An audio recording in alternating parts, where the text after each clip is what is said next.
बिस्मिल्लाहिर्रहमानिर्रहीम। अस्सलाम वालेकुम। मैं हूं सफ़ीर हुसैन। आज 29 जुलाई सन 2026 और सफ़र की 14 तारीख है। ईरान इराक वीज़ा पॉलिसी के हवाले से ताज़ा तरीन इंफॉर्मेशन लेकर आपकी खिदमत में हाज़िर हूँ। सबसे पहले हम बात कर लेते हैं ईरान वीज़ा पॉलिसी के हवाले से। तो ईरान इस वक्त यानी आज के दिन तक सिर्फ़ ऐसे ज़ायरीन को वीज़ा जारी कर रहा है जिनके पास इराक का अरबईनिया वीज़ा मौजूद हो। ऐसे ज़ायरीन कराम जिनके पास इराक का अरबेनिया वीज़ा मौजूद नहीं है, ऐसे ज़ायरीन को ईरान इस वक्त वीज़ा जारी नहीं कर रहा। इराक के हवाले से मैं आपको अर्ज़ करता चलूँ कि 25 मुहर्रम से लेके ताहाल इराक अभी पाकिस्तानी ज़ायरीन को वीज़ा जारी नहीं कर रहा और ना ही ज़ायरीन की नई दरख्वास्तें वसूल कर रहा है।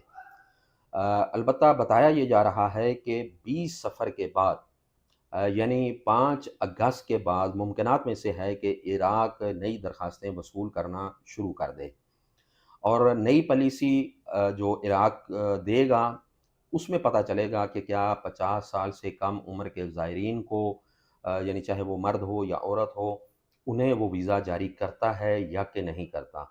अभी तक सोशल मीडिया पर बहुत सारी खबरें गर्दिश कर रही हैं, लेकिन कोई ऑफ़िशियल अभी तक अनाउंसमेंट इराक की तरफ से नहीं की गई कि हतमी तारीख़ दोबारा से पाकिस्तानी ज़ायरीन की दरख्वास्तें वसूल करने की क्या है, हतमी तारीख़ अभी तक नहीं दी गई। लेकिन उम्मीद की जा रही है कि 5 अगस्त के बाद यानी 20 सफ़र के बाद नई दरख्वास्तें इराक वसूल करेगा और उसमें 50 साल की जो शर्त लगाई गई है, आया उसे ख़त्म किया जाता है या नहीं किया जाता, इसके बारे में कुछ कहना अभी क़ब्ल अज़ वक़्त होगा।